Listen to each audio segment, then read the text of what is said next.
Hello, everybody. Thank you for joining us today. We are honored to be sitting down with Matt Yarger. He is the head of Mobility and Automotive at the IOTA Foundation. He has a very unique background. He's a former U.S. Army combat veteran, cybersecurity operations planner, and Department of Defense digital forensic professional.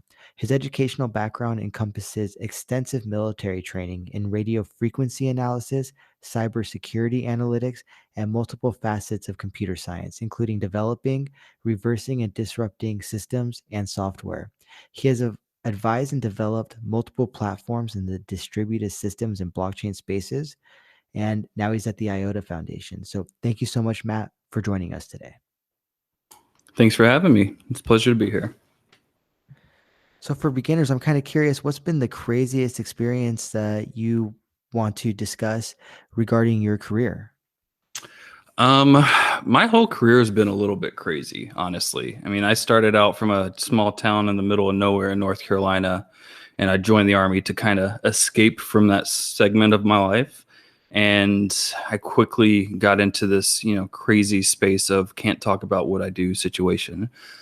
Because while I was in the Army, I was stationed at the National Security Agency, which is where I got all my cybersecurity training and cyber operations training. So the most interesting part of that segment, I think, though, is how I just kind of like threw myself into the deep end really quickly. And I've noticed over the last 10 to 15 years that I have a habit of doing that, evidently. But when I joined, my drill sergeants in AIT would tell me, hey, you're never going to deploy. It's not possible with this position. We've been in for 15, 20 years. We've never deployed. We've never went overseas. But the day I got up to my first duty station in Maryland, I started laughing at something our first sergeant had said, and he decided to call me the jester. And so I had to go into my commander's office every single day and tell her a joke.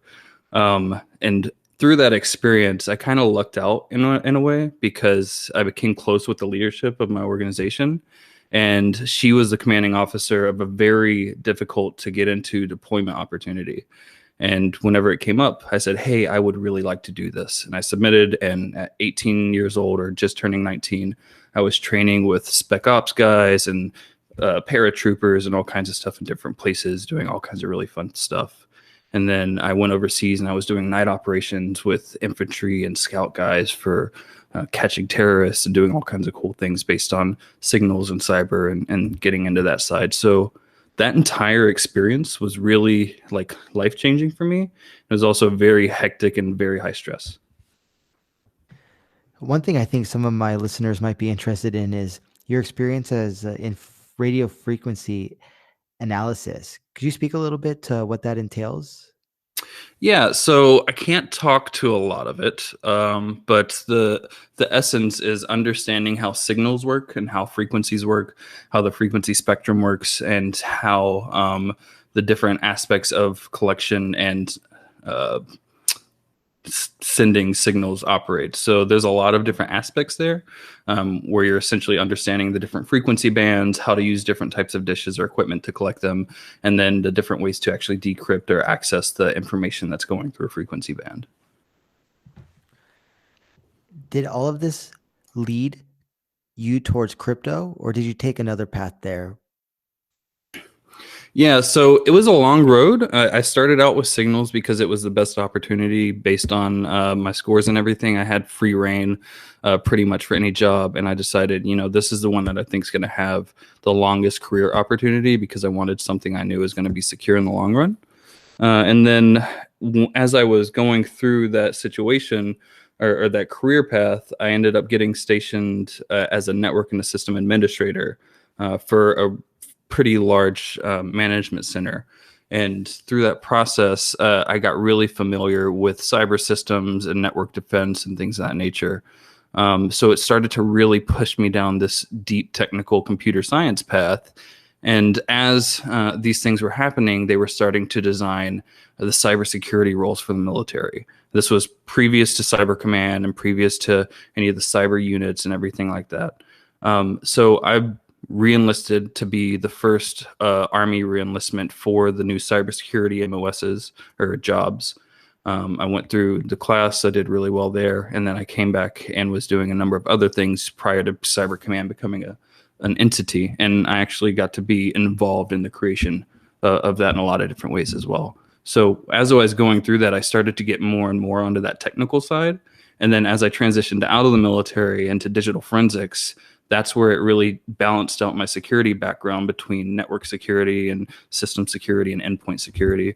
And I started seeing blockchain from a solution perspective because this decentralization capability was really interesting to me around how it could solve a lot of the security vulnerabilities that I see bad actors targeting, essentially. Did you see it as having potential for army applications? I never really looked at it from a militarized perspective. I looked at it more from how do we make a better system perspective. There's always a use case for something in a militaristic perspective, but I choose not to go down that route because I really want to do something that has a larger impact than what the military has the tendency to do.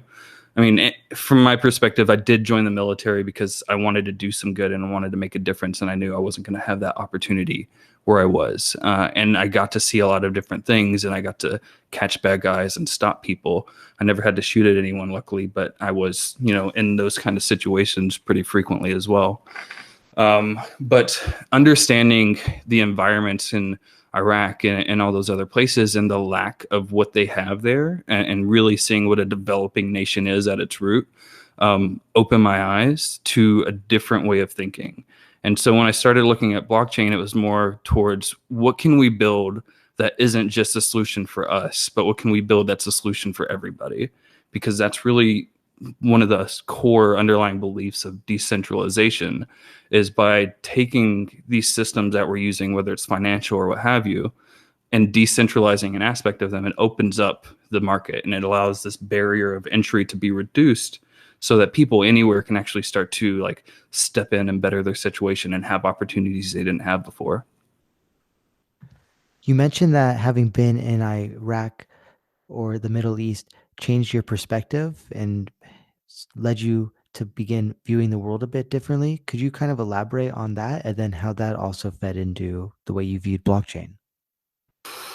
Yeah, so there's a lot of different routes you can go there, but I mean, once you see the quality of life in different areas like that, whether there's a military conflict going on or not, you start to see that the viewpoint we have here can be biased in a lot of ways because we don't have to see that. We don't see the worst case scenario of what life could be and how hard it can be for someone to get out and like do something that they're really aiming for in their life. So once I understood that, even with my background, I didn't come up with a wealthy family or anything like that. I've had multiple dads. I've had a pretty like a fractured childhood in a lot of ways, but I looked at it to where no matter what, I still had a house, I still had food, I still had opportunity, even with the lifestyle that I grew up in. And the people over there, they don't have any opportunity. There's no way out. The opportunity is non-existent. So expanding from a blockchain perspective, the ability for self-sovereignty and for someone to potentially like create their own form of identity and verify who they are and not be restricted by their government or their borders or what have you was something that I saw playing a big role in bringing opportunity to areas that it's just not traditionally been available. And what possibilities did you see in crypto and blockchain? Well, the problem with creating a lot of these is you need this aspect of decentralization because if the centralized ownership is there from like an identity perspective, for instance, then someone else has control. And there's certain aspects in your life that are inalienable, and it hasn't really been established from a digital perspective what those are. But I really think that in our lifetime, we're going to see essentially the Bill of Rights for your digital presence come to a reality and understand what each of us as individuals have as inalienable rights when it comes to our digital environment.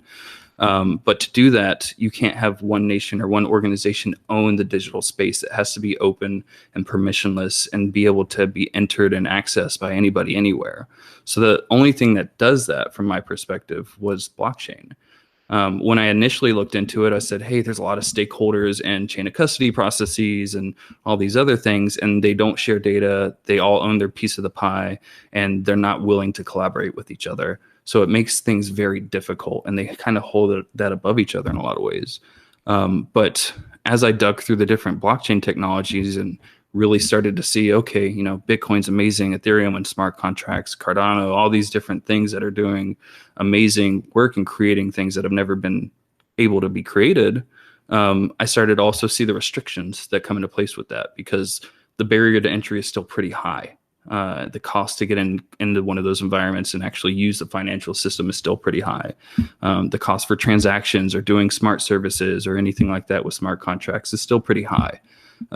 So the ability for it to scale out to 8 billion people wasn't something that I saw as being possible, because you have to have two aspects, from my perspective, first and foremost, to be able to do that. And that's scalability and a very, very low cost to entry, if not a zero cost to entry. So I ended up making my jump from the government sector into IOTA specifically because it checked those boxes that I thought were necessary to create an impact on an 8 billion person level and not an 800 million person level. The World Economic Forum published some thoughts about what might a blockchain Bill of Rights entail. And some of those things include agency and interoperability, that is, the right to own and manage data, privacy and security, the right to data protection, transparency and accessibility, the right to information about the system, and accountability and governance, the right to understand available recourse. When you think about a digital Bill of Rights or inalienable online rights, what do you think? I think that's a good start. I wouldn't necessarily restrict it to a blockchain bill of rights, but I think blockchain is going to be absolutely necessary to enable something like that to happen in a verifiable and transparent manner. I think really what it comes down to is control versus oversight. And in our current situation with centralized systems, whether it's cloud or database or server or what have you, um, the control is at the person who owns the system. And I think the biggest aspect of what needs to happen is organizations and governments understanding, yes, they're there to benefit the people and create a better quality of life or what have you. That's the true nature of what a government's supposed to be doing, is protecting and ensuring that the opportunity is there for the citizens or the travelers and within their borders. So I think there's still definitely a place to play for regulators and governments and things of that nature, but it's a place where they don't need control. It's a place where oversight checks their boxes and they can ensure that people are safe and taken care of, and they're not being denied services or rights or discriminated against. And that's something they can do once you break out of these centralized systems from a data perspective, and create something that's more organic and more catering towards us as individuals and allowing us to really have our own control and our own say and our own power back in our digital presence in our life. While also allowing us to say, yes, I trust you as my government, or I understand that you need to protect X, Y, and Z. So I'm allowing you to have a specified degree of oversight of my actions, because it's necessary to some degree. I'm not like a radical full freedom type of mindset, but I think it's very important to have a balance between what you want to do in your life and ensuring that you're not impeding on others. And I think that's where government and control and oversight comes into play. And that's going to be a big factor into what a real digital Bill of Rights would look like. What attracted to you about IOTA? For one, I noticed that you've been U.S. centric in your career, and I believe IOTA is based in Berlin, Germany, if I'm not mistaken. Could you describe what attracted you to IOTA, and vice versa? What attracted IOTA to you? Yeah, that latter part's interesting. I'm not really sure how to answer that one. But I was attracted to IOTA when I worked at DC3 as a digital forensic analyst because I was looking at a fragmented system with chain of custody processes, and I was trying to understand how we can make this better. Because a lot of the things we do from a critical infrastructure or a supply chain or any kind of moving things between organizations and borders situation is so highly fragmented. And when it comes down to a situation that is pretty like pivotal for, you know, our quality of life, whether it's energy or supply or things of that nature, um, it's astounding to see the level of manual processes that are still there with where we're at as a technical society. So when I was looking at it and I really started to understand the big picture and see like, hey, all these people are tracking these things and they're hand signing documents and they're putting them in envelopes with processes. That seems like a huge vulnerability to me in the human aspect of a supply chain. And it's something that can be improved upon because it's easily manipulable. So I look at it from that security, like bad actor perspective of how could I take advantage of this system and where are its openings. And now I've gotten to the point where I'm more addressed at now that I understand how to identify openings in systems really easily. How can I fix those problems? I had a sergeant major that sat with me for 5 minutes at an airport one time, and he said, "You know, there's a lot of things that bother me about soldiers, but the worst one is when they come and complain and they don't have solutions." And that was a really pivotal part of my like military career because it clicked with me that if I'm just sitting here complaining about something and saying these are problems, it's not getting solved. So I need to then progress my mindset to figure out how can I now solve these problems now that I've identified them. So when I looked at IOTA, I saw, hey, this is scalable at its base. It's missing some aspects of decentralization, but the system as a whole is actually pretty decentralized. The consensus as a whole is really decentralized because every single component that operates on the network has to play a part. It's a collaborative consensus model. So it ends up being very scalable. I said it needs to be something that can come all the way to the edge because endpoint security should be the only thing you have to worry about. And endpoint security, meaning how do I protect my device from getting into someone else's hands? And with IOTA being IoT focused and edge focused, it checked those boxes of, hey, this is super scalable. It's really lightweight. I think you can do like 160,000 IOTA transactions for the energy cost of like 1 US cent. So it's extremely energy efficient. And it's lightweight to where a node only needs currently 200 megs of RAM or 250 megs of RAM and like 20 gigs to have a verifiable enough history. So you can implement it all the way at the edge where the data is created, whether that's on your phone or a laptop or an IoT gateway or an edge server or what have you. So looking at it from a system perspective, it had all these points of flexibility because I could do all of these interesting things by decentralizing data, getting rid of centralized databases, you know, opening up these systems and creating more decentralized processes. And from a security perspective, it completely changed the landscape to me. So I wrote some internal research papers around it and started to really understand what it could look like. And I reached out to the foundation. I said, hey, you've got some really interesting stuff here. I would like to just like communicate with you and understand what you're working on and understand if I can be involved. So I did the proper thing. I went through an ethics review. I checked all the boxes before I did that. And I was approved to, you know, have that level of communication.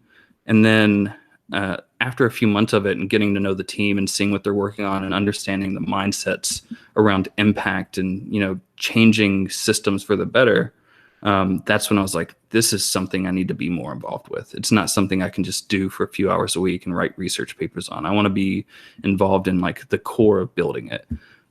So I talked to the leadership and I said, hey, do you have an opening for me? I'm interested in making this transition. And they said, yeah, you know, you've got a really diverse background. You're something we don't see in this space very often. We would love to have your mindset. And I made the jump in 2018. So officially I've been here for almost 3 years now. And what was your first area of focus when you entered crypto and more specifically began working with IOTA? So I initially came in as a senior research engineer, And I had a decent coding background, but I would never say I'm a great developer. I'm slow, but I'm great at writing scripts and doing like security applications and things of that nature and breaking things. So I looked at the system holistically and I looked at some of the things that were coming out in the ecosystem. And I said, I understand this decentralization aspect, but how can we make this networking aspect better? Because the way I looked at it, IOTA was essentially a mesh network. It was a bunch of nodes that were connecting, and it can run on any device, whether it's a phone, a server, cloud, what have you. Um, so I said, how do we make this easier? Because if it's not easy to run the network, then it's not going to get adoption. It's never going to scale out to where it needs to be. So I started my initial focus on auto peering and reputation mechanisms and how those operate on the Tangle. And I did some internal work on that. And then I also noticed that it's a new organization. I wasn't from a startup background, so there were a lot of pain points around how it worked operationally. And with me being government and military, I was very operationally minded. So as I finished up some of my initial research in that area, I said, hey, there's a lot we can do here from public sector and working with regulators and working with governments, building relationships in that space and making this more understandable while also changing how we operate as a foundation. And I went into this transition where I was now in the social impact team. I was working on, impact projects, which were really exciting to me. I was giving presentations to the United Nations and various social impact organizations. And that was a transition that I didn't really expect in my career because I thought, oh, I need to keep getting deeper and deeper and deeper into this technical side and just be hands on keyboard as much as possible. But transitioning into this external facing role when I had such a closed background was really difficult for me. But also it's something I've found I really enjoy and I actually really accelerate at. Yeah, a couple things that come to mind regarding what we've spoken about before. For one, when it comes to solutions, for instance, these solutions don't need to be reinventing the wheel. They can just be simple approaches to old problems to at least get the discussion started to work towards perhaps more sophisticated solutions. And then when it comes to getting technical, being technical at the keyboard all day, I think that we are of a biological disposition as humans where we're not supposed to be sitting down and staring at screens all the time. And I found that when you have a diverse focus and you get up and you do different things, say within the context of crypto, that your efficiency at the keyboard, when you get back to it, increases. If you stare at this keyboard 40 to 70 hours a week, I think that your efficiency starts to degrade. Any thoughts on that? Yeah, no, I completely agree with that because I've noticed some of my security skill sets I'm definitely rusty at, but when it comes back down to it and I need to sit down and do something, I pick it up just as quickly as where I was when I left off, and I feel like I get it done a lot more proactively or a lot more efficiently now because I know how to look at it from all these different perspectives now and identify problems and identify key points of solutions. And then with the first aspect of what you said, you're absolutely right. You don't need to reinvent the entire system. You can take it in very small steps. One example I like to give is whenever you're breaking into a system, one of the first things you need to figure out is which events are being logged so that you can go through and clear the event log and make sure no one knows you were there. So that's a huge single point of failure in a network or a device or anything because that all of that is tracked and it's registered. But if it's a single point that's doing that, it's also very easy to go in and clean your tracks.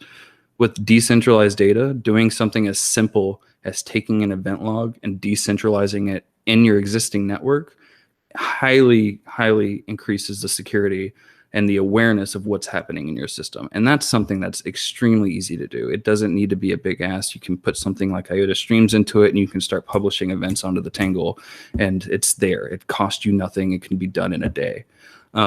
But it changes your system and it changes your oversight in your system and your awareness of what's going on. One of the biggest pain points I've experienced in crypto is actually the operations side of things with these new startups who, before 2020, were working in novel ways, that is, in decentralized or distributed manners with people all over the world. Now, post 2020, I think that there's probably a wider range of industries that are relearning operations in a distributed manner. What advice do you have for operations managers or startups when it comes to organization and operations? From a distributed team perspective, that I think that was one of the hardest growing points for me is like getting used to coming into an environment like this where I'm at home every day. And I would wake up, I'd work from 7 a.m. to like 7 p.m. I'd lose track of what I'm doing and I'd put 12 hours in a day without even realizing it. Um, and one of the things that I've started to notice since I've been doing this for a few years now is now that I'm remote and I'm distributed, I don't necessarily need to be tied down to a desk and I don't necessarily need to be tied down to specific hours. I have a 5-year-old son. He's here now. My wife's at work, but I'm able to balance my workload now to where he's here and he's, playing with his toys. We're teaching him how to read. He knows his math. He's really progressing quickly, but he's not going to school right now because of the pandemic. And the only reason we can do that is because I'm working from home. And the ability and the flexibility that it brings from an operational perspective is honestly really astounding. The other thing that comes to mind with being in a distributed team operationally is since we're so highly distributed, we have 120 employees in like 26 different countries. We have people working on this at every hour of the day, and the ability to accelerate your developments when you balance out your engineering and your research and your operations teams in that kind of time span is completely different than when you're just working 9 to 5 and you have your whole office there from 9 to 5 and you take a 2 hour lunch. I get so much more done in 2 days now than I could get done in 2 weeks before. It's honestly astounding. A lot of it comes from striking that balance and taking the appropriate breaks and not being tied down to specific hours. So, for instance, a lot of what I do is writing. That's probably the main task that I do. And it's a fine balance because sometimes I can't write, and that's not the time and place for me to write. Whereas in the past, when I was younger, I might have tried to grin and bear it. A better option I found is to let it be, fill that time with something else, and then I find that if I return to that task later on, perhaps that day or the next morning, I'll get it done quicker. And then also working from home. So it's funny because I didn't have the most efficient of Januaries. And we had so many guests who came and visited my family at the holidays that when I returned back to work for the beginning of the year, I had forgotten this simple trick that I knew that I needed to adhere to in order to maintain efficiency. And that was namely going to a cafe or co working space and working half the day there, switching my environment up. And I think that working from home doesn't necessarily need to be working from home. If there's an alternative site where you can also go and renew your focus, as I find it can do, that's really important too to maintaining um, focus and then also efficiency. Now I'm curious. Go ahead. Yeah, no, I think that's a really good point, and that's something that is like such a fundamental thing about working remotely is that you kind of figure out that your brain operates in cycles, and there's certain time periods where you're better at certain things. I used to be a night owl. I would stay up till 3 in the morning, like hacking away at stuff, or just playing games or what have you. But I found that nighttime is my creative time. So I write a lot as well. And I don't even know like how many words I probably put in a week at this point. But I've noticed that it's really, really difficult for me to write in the morning. But since I'm working remotely, what I do is, most of the people that I work with are in Europe. Most of our partners are in Europe. I wake up a little earlier. Sometimes I start my calls at 6 or 7 in the morning. Sometimes if it's a big thing, it might even be at 4 or 5 in the morning. But I can do that now because I have that level of flexibility. And I get my work done. I'm very productive with my calls and my conferences and everything we do and all the different pilots that we're working on. And then I take a break. Once all my calls are done, like this is my last one today, I'm going to go out for 2 hours and we're going to play outside, me and my son. And then if I have a lot to do still and I just need some silence and some peace, I can do exactly like you said. I can go out to a coffee shop, obviously not right now, but typically going out to a cafe and sitting on the lake or something like that is really, really conducive to creative work. Or I could just wait until, I put my son to bed and my wife's gone to bed with him. And then I stay up for another 2 hours and I just write, write, write, write. So I'm curious about what led you down this path towards the head of mobility and automotive. Did you ever see yourself being focused in this industry, which is one that's evolving quite quickly these days. And how did you start moving towards it at IOTA? So I'm a huge car junkie. I When I was 14, I got my first car, and when I was 15, I blew the engine in it. And when I was 15 and a half, I bought an engine in a junkyard and I swapped it into my 92 Mitsubishi Eclipse in my friend's backyard. Didn't really have any tools, but we tied a plank to it. We pulled the engine out and we put a new one in and we figured it out. So I've always had a mechanical or a take things apart and put them back together mindset. And I've always been a huge car junkie. I've got an 88 RX-7 in my garage right now that needs a new engine. Um, so I didn't plan on coming in and being mobility and automotive, but I really loved working with Anne, who was the previous head of mobility and automotive. And I really liked all the different aspects of what I was doing because I really wanted to learn how to think differently when I came to the organization. So being social impact and going and working with smart cities and working with regulators and learning how to be a product owner and manager and all that kind of stuff has really changed how I develop and design things. So once Anne left, I was like, hey, I know we could go and hire somebody to fill this role, but I am a huge car nerd and I would love to take this over and see what we can do in this space. And what does the intersection between blockchain and or crypto and automotive look like? So there's a lot of different aspects of it, and it depends on which blockchain's perspective you're looking at it from.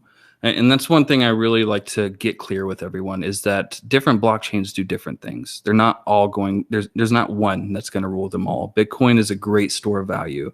What it's doing right now and balancing the economic situations between nations and everything that's going on is really interesting from an economic perspective. But it's never going to be implemented for vehicle to vehicle communications and increasing security of data transfer. That's nothing that will ever happen in that space will be done on Bitcoin. But something like what IOTA does with data and value happening separately enables you to actually build more secure systems. So in the mobility context, it's really interesting because when it comes down to it, everything in the digital landscape is based on data. And the ability to have some sovereignty over data, whether it's from me and the car I own and the sensors that are integrated into it, or a mobility OEM like Daimler or Jaguar Land Rover, or a number of others, and their ability to get data securely without having to get data on the individual or the environment. There's a lot that can come into play with that. And that's one of the things that I really love doing with the IOTA side of things is we can compartmentalize this data. We can say, hey, this is personal data. It belongs to me. You don't get access to it.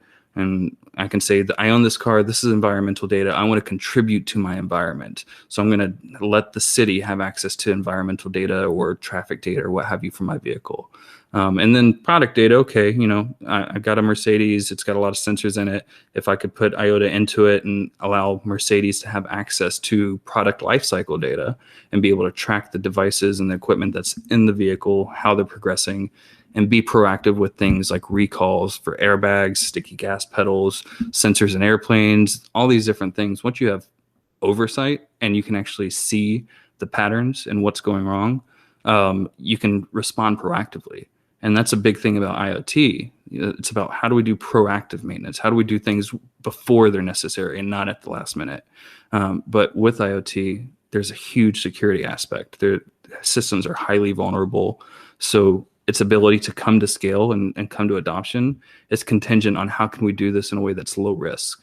So I think from the blockchain perspective, that's where it comes into play. It helps you have a little more compliance and oversight and security to mitigate risk and bring things to fruition and lower barriers to entry for IoT type systems and things of that nature.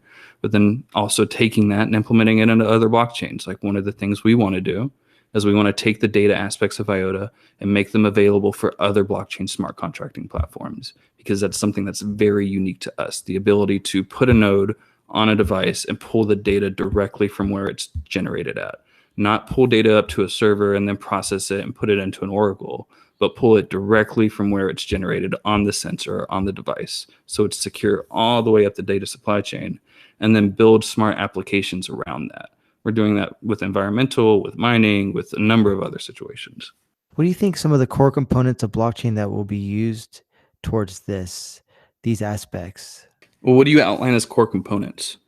I'd say like, so for instance, one of the earliest use cases that I heard about that related cars to blockchain was Mike Hearn's speech in London. I think it was in 2012, and he spoke about how with smart contracts you could control ownership over cars, and that with, for instance, a QR code, you could walk up to a car and just align these two things, align the QR code with your phone, and then it would unlock the car. It would identify you as the key holder, for instance. And so I'm kind of curious, I guess, in a practical day-to-day use case, how do you see people interacting with their cars and with blockchain and the data?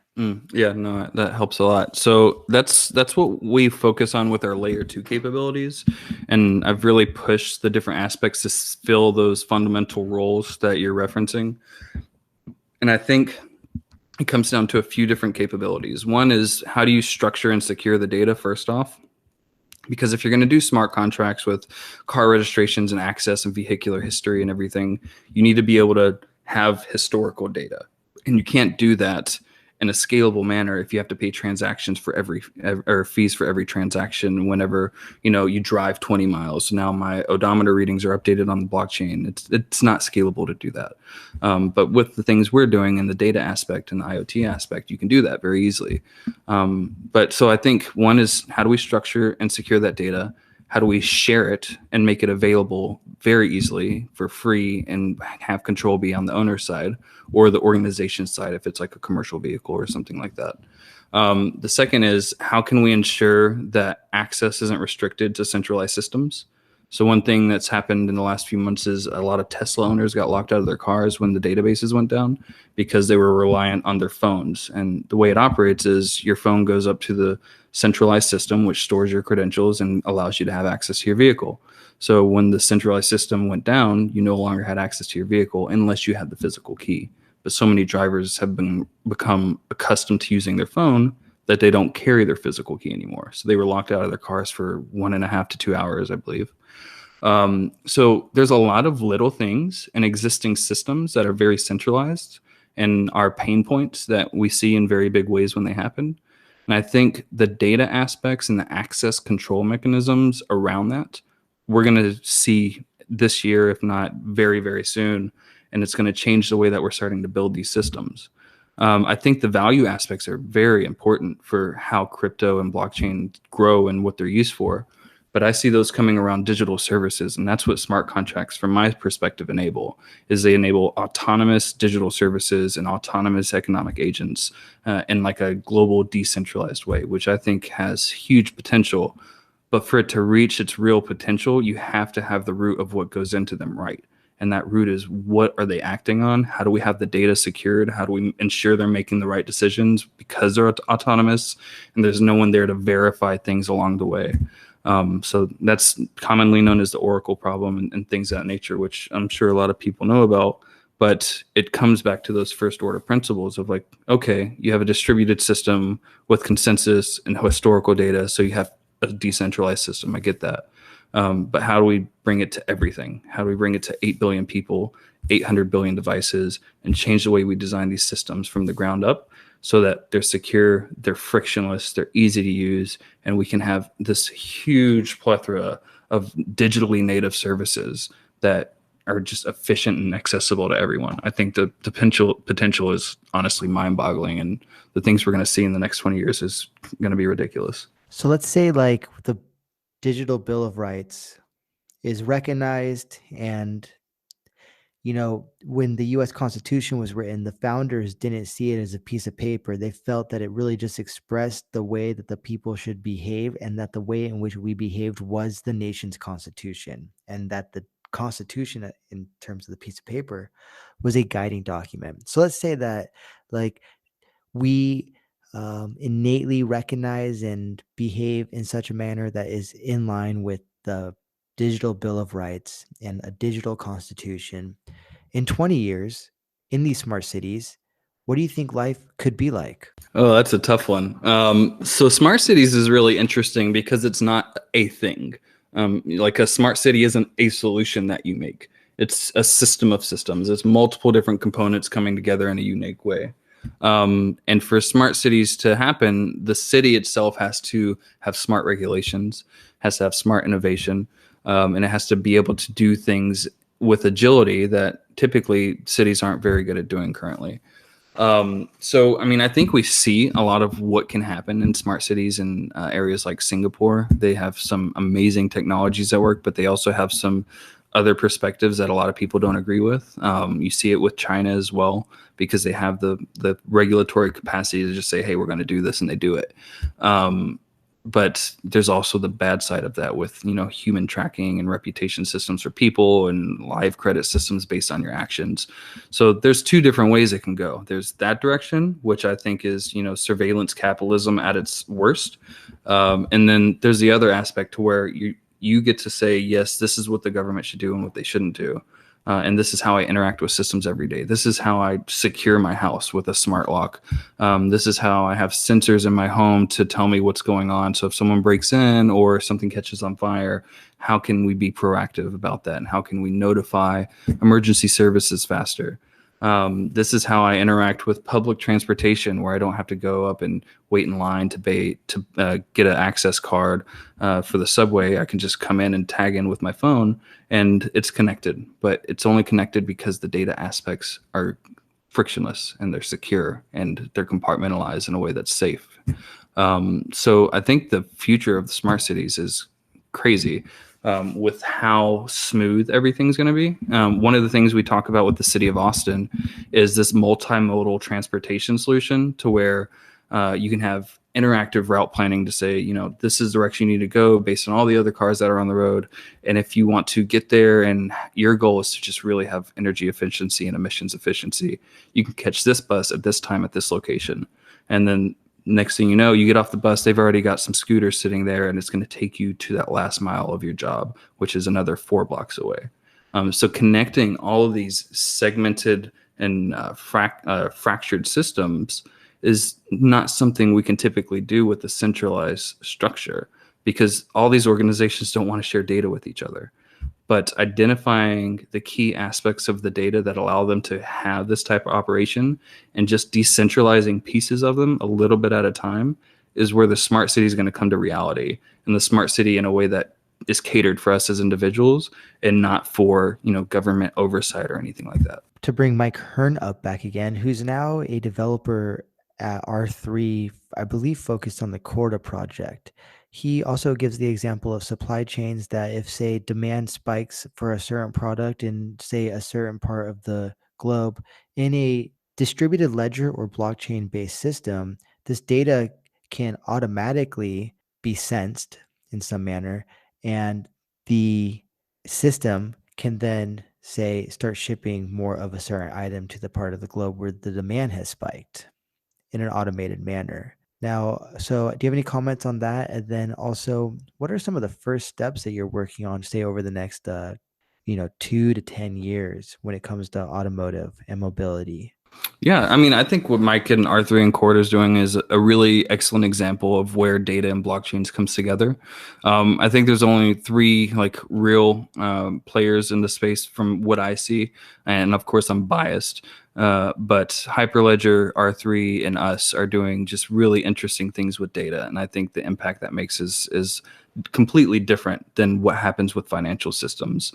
But it's also very important for how we interact and live in a daily manner.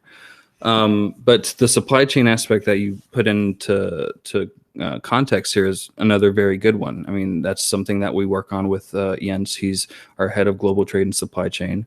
And he's working with Zebra Technologies, Trademark East Africa, and a number of other big players in the space. And they're doing frictionless supply chains between different nations and different products. So they're testing it in East Africa, where they're taking something that's fragile, which is flowers, and they're trying to get it to where it needs to go as efficiently as possible, because there's hundreds of millions of dollars in product that are lost every year because something doesn't get where it needs to go in time, or it gets somewhere and it gets too much of it, or not enough.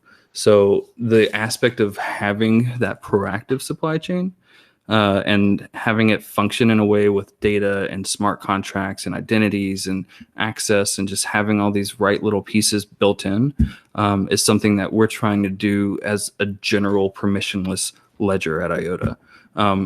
These patterns don't just operate in a supply chain space. The patterns of securing a product or securing a device and allowing it to interoperate and having different stakeholders involved happen with mobility as well. When a car is built, then it goes through a factory. There's industrial IoT systems there. When a device is put into that vehicle at the factory, that's a supply chain that has to get that device where it goes. And as that device goes through the vehicle and the vehicle's bought at a dealership, there's different aspects that come into play with that. So devices are going to fail, and product life cycle and proactive maintenance is going to be a very big aspect of the automotive sector as well. But that's something that also relies on supply chains. So it's this instance where mobility and automotive as a big area it's not just the car. It's everything that's in the car. And understanding that and all those pieces that come into play show how complex it can be. And the organizations don't own all the products and they're not vertically integrated essentially because it's extremely expensive to do that. But that's also something that set Tesla apart, for example. But I think in the automotive space, we're going to see a number of really interesting things. We have IOTA wallets that have been tested in Jaguar Land Rover vehicles. We've done energy traceability pilots where you can choose to only charge your car with sustainable energy sources, and the car can identify when it plugs up to the charger or remotely, if it's enabled, that a charging system is sustainable. And then you can make choices on what kind of energy you're actually putting into your car, because then that incentivizes sustainable energy sources. And then there's other aspects of digital services. Every company wants to get into your car right now. They want to be able to give you ads or influence what you're doing and know where you're going and knowing what kind of services they can sell you and when they can sell them to you. So that's not something we necessarily want. We don't want people just pushing ads into your face all the time. We want you to have services that are secure, though, that might be in your interface and be able to say, hey, what can I do for my vehicle? I can go through and pay for my tolling through my vehicle. I can autonomously pay for parking in my vehicle. I can pay for charging or gas directly from the vehicle without ever having to get out or interact with any other system. And then how can we enable that to happen in a personal context? How can I order my Starbucks before I get to Starbucks? When I pull up, they get a notification I'm there and they walk out with my latte. So these different aspects of how a vehicle interacts with us and how we use it in our daily life and reducing friction and increasing the level of services and capabilities that we can do in that process, I think is going to be something that we're going to see happening in the mobility context over the next few years. And then there's the other aspect of it as well. With all these sensors in vehicles, how much data are they producing and who's getting access to that data? One of the things I'm personally very adamant about is that if I buy a vehicle, that data should be mine. It should not be someone else's, and they shouldn't be able to sell it without my consent. I think the only data that a car company should have is product data, because they need to make a better product, and I want them to make a better product. But they shouldn't know where I'm going, when I'm going there, what I'm buying, and how long I'm there. Those are things that are personal, and I should have control over who sees that and who gets access to it. And then with all the data that vehicles generate, it's worth a lot of money. There's estimations of $6,000 for a small family of three with one car. And the data that they aggregate from a mobility context is worth over $6,000 a year. So if you take that to someone in a rural location and you allow them to have say and say yeah, I'll give you access to my data, but I get 70% of that or 80% of that, and you get 20%, that's another revenue stream that we can't even think about right now. It's not even possible right now, but we can start to enable things like that in a mobility context. This is one of my biggest frustrations with universal basic income is that yes, of course, we want to make sure people have a standard of living with dignity and to have opportunity and etc. But I see there's so many opportunities that are not being discussed about. And speaking of simple solutions, just opening a dialogue about what can be done with the data that we're all creating, having been on cell phones for a decade now, increasingly nonstop, would be, in my opinion, a far more fruitful discussion and, quite frankly, a dignified discussion than just sitting here saying, oh, we need to implement a universal basic income. In short, I see so many opportunities with data to really fill the gaps where UBI might. Now, for instance, I think BAT is something, as an example, that is Brave Attention Token, whereby by surfing the web, you can earn tokens. I'm curious, do you have any comments on that, on data, the prospects of data, and then also furthermore, you mentioned Hyperledger and R3 and IOTA. What distinguishes IOTA from R3 and Hyperledger? Yeah, so I have a lot of thoughts on the UBI context and where data comes into play, because I completely agree with, from my social impact background now, that like we need to do something to allow individuals to have opportunity. It's something that, you know, I got that perspective when I deployed to Iraq, and I saw how the state of things can actually be for other people. But even in those kind of contexts, they still have access to some degree of technology 95% of the time now. It might not be every individual has a phone, but at least the family has a phone. And with that phone, they're generating data. So you can do something like UBI properly, because I don't think you should just give people money for nothing. I think there needs to be a structure in place that gives them value, and they understand that they're getting value for the value they're creating. I also think that doing it in this way changes the aspects of capital and labor and ownership, to where now as an individual, you can actually have a digital legacy. You're not actually just getting paid per hour for the labor that you're doing, but you're creating digital capital. And that digital capital can allow you to have, you know, fractional ownership, or get involved with non-fungible tokens, or lease out access to different aspects of what you interact with in your daily environment. And that changes the conversation from let's just give everybody $1,500 a month because they need it, to let's incentivize people to make a difference in what they do through their daily actions, because all of this is already getting collected and it's already being used by somebody for the wrong reasons. So how about we use it for the right reasons and allow people to step up and take a role in their life and take control back, and actually, you know, generate their own capital and generate their own revenue. Because the baseline for data in that context can still equal $1,500 a month or more in a lot of cases. And that's enough to get people where they need to go, but it's also enough to give a city the understanding of what's going on locally for them to make a better city. It's also enough to give companies access to the data they need, and not all the data, so that they can build better products. And it's also something that we can use to automate decentralized services with smart contracts, and just change the way we interact through our digital environment. So there's a lot of context there.